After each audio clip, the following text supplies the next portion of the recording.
बाहाघर परे एबे रंजिता घर आसी जाइछि गोटे बहुत बड़ खुशीर खबर।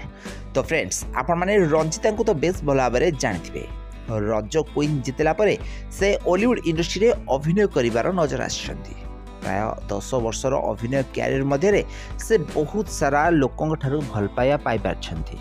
तो रंजिता एबे बाहा हो सारछंती। शूटिंग सेट रु भल पाई से गोटे सीरियल प्रोड्यूसर को विवाह करछंती। ताले बाहाघर पर एबे तांको घर गोटे बहुत बड़ खुशीर खबर आसी जाइछि। ताले रंजिता को आपण माने तारा तारिणी सीरियल सुंदर अभिनय करथिबार निश्चित भाव में देखा पाइथिबे। तारा तारिणी सीरियल तांकर अभिनय को आज पर्यंत लोक माने भूली पारे नांदी। ताले एही सीरियल पर से प्राय 7टी सीरियल अभिनय करछंती। ओडिया एल्बम छड़ा वेब सीरीज भी मध्य अभिनय कर सारछंती रंजिता पाणिग्राही। ताले सीरियल सेट रु अभिनय करबा समय रे सीरियल प्रोड्यूसर को भल पाई बसथिले रंजिता। शूटिंग सेट रु भल पाई विवाह बंधन बांधी होइछंती रंजिता।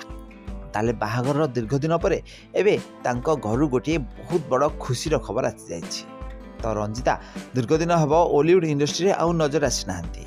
बाहाघर परठारु से आउ रेगुलर भाव में हॉलीवुड इंडस्ट्री काम करूना।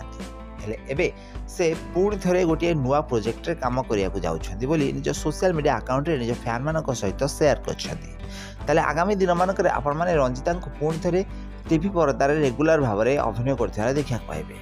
तो रंजिता बाहाघर पर एबे बहुत खुशी हो जाइछंती। तो आगामी दिन मानक से टीवी पर्दार रेगुलर भाव में अभिनय करिया जाउछंती। छोट बेलू ही अभिनय करिया पसंद करथिया रंजिता एबे बाहाघर पर किछि दिन पर्यंत हॉलीवुड इंडस्ट्री दूर रहिथिले। हेले एबे से पुणी थे हॉलीवुड इंडस्ट्री को फेरुछंती।